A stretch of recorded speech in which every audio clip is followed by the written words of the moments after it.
नमस्कार, मैं डॉक्टर प्रणीता श्री विश्वंभर आयुर्वेदा में आप सभी का स्वागत है।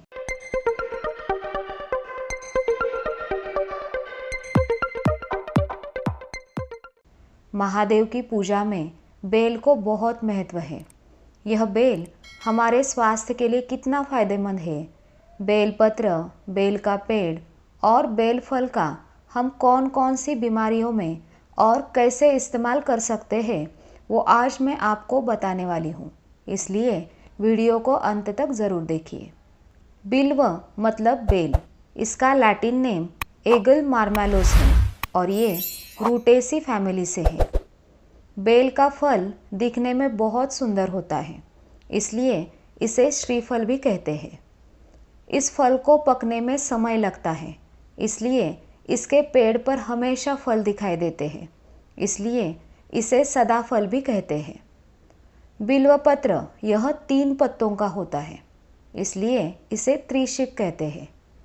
बिल्वपत्र भगवान महादेव को बहुत प्रिय है, इसलिए इसे शिवद्रुम भी कहते हैं। इसके फल आकार में बड़े होते हैं, इसलिए इसे महाफल भी कहते हैं। ऐसे बहुत सारे नामों से बेल को जाना जाता है। भारत में हर जगह बेल के पेड़ हमें देखने को मिलते हैं। महादेव के मंदिर के पास इसका पेड़ आपको ज़रूर दिखाई देगा। यह बेल स्वाद में कसेला और कड़वा लगता है। इसका पाचन होने के बाद ये तीखा बनता है, मतलब ये कटु विपाकी है और ये गरम तासीर का है। और ये लघु गुण का है, मतलब ये पचने में हल्का है। यह कफ और वात दोष को कम करता है। अब हम इस बेल का उपयोग किस प्रकार से कर सकते हैं वो देखते हैं। सबसे पहले बेल के पत्तों का उपयोग देखते हैं। बेल के पत्ते सूजन और दर्द को कम करने में मदद करते हैं, इसलिए सूजन की जगह या हड्डी पसलियों में दर्द हो रहा हो तो बेल के पत्तों को गर्म करके उसकी सिकाई करने से बहुत अच्छा फ़ायदा मिलता है। बार बार पेट में कीड़े होने की समस्या छोटे बच्चों में या बड़े लोगों में हो तो बेल के पत्तों को अच्छे से धोकर उसका रस निकाल के वो रस पीने से कीड़ों की तकलीफ कम होती है। पीलिया में बेल के पत्तों का रस और काली मिर्च को मिलाकर लेने से पीलिया की तकलीफ कम होने में मदद मिलती है। एसिडिटी की तकलीफ होकर गले में जलन हो रही हो तो बेल के पत्तों का रस लेने से गले की जलन कम होने में मदद मिलती है। जिन लोगों को बार बार सर्दी, जुकाम, अस्थमा की तकलीफ होती है, उन्हें बेल के पत्तों का रस लेना चाहिए या फिर बेल के पत्तों का काढ़ा बनाकर लेना चाहिए। कफ की तकलीफ कम होकर सर्दी, जुकाम, अस्थमा की तकलीफ भी कम होने में मदद मिलती है। जिनको डायबिटीज़ की समस्या है, उन्होंने बेल के पत्तों का रस लिया तो शुगर की मात्रा कम होने में मदद मिलती है। अब तक हमने बेल के पत्तों के फायदे देखे। अब हम बेल फल के क्या क्या फ़ायदे हैं वो देखते हैं।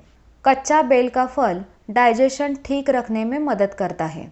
हमारे जाठराग्नि को जगाकर खाए हुए अन्न का पाचन करता है। अगर बार बार दस्त हो रहे हो तो उस पर बेल फल सबसे अच्छी दवा है। मल को बांधकर दस्त को रोकना ये बेल फल का प्रमुख कार्य है। जिनको भूख नहीं लगती, दस्त होकर पेट में दर्द हो रहा हो, मल से खून आना, ब्लीडिंग डिसऑर्डर्स, बवासीर की तकलीफ होकर खून निकलना, इन जैसी बीमारियों में कच्चे बेल फल का मगज पुराने गुड़ में पका के खाया तो ये सारी बीमारियां कम होने में मदद मिलती है। विशेष रूप से ब्लीडिंग डिसऑर्डर्स में इसका बहुत अच्छा फ़ायदा मिलता है।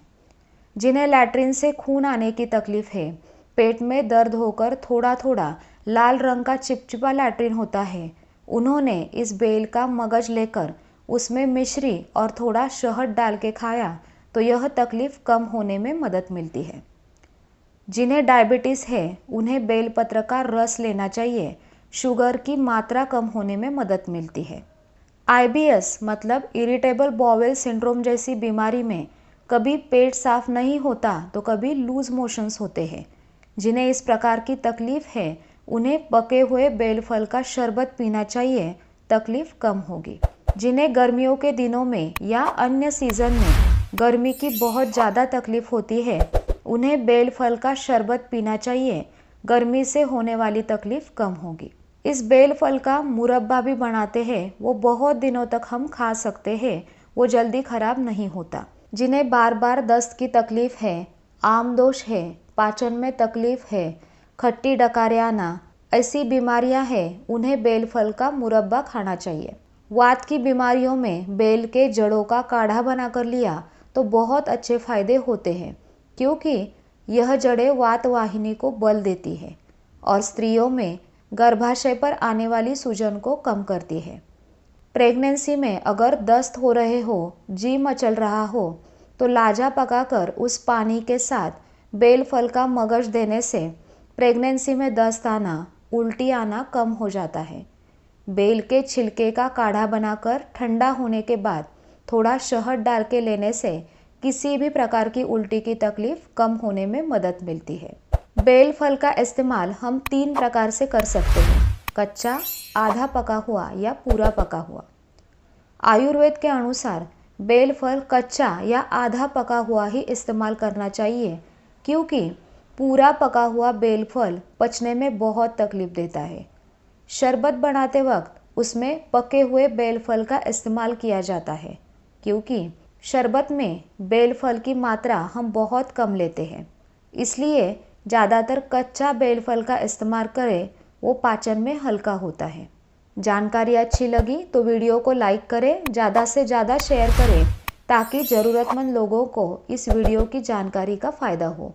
चैनल को सब्सक्राइब करें और बेल आइकॉन प्रेस करना ना भूलिए, ताकि हमारे नए नए वीडियोओं के नोटिफिकेशंस आपको मिलते रहे। धन्यवाद।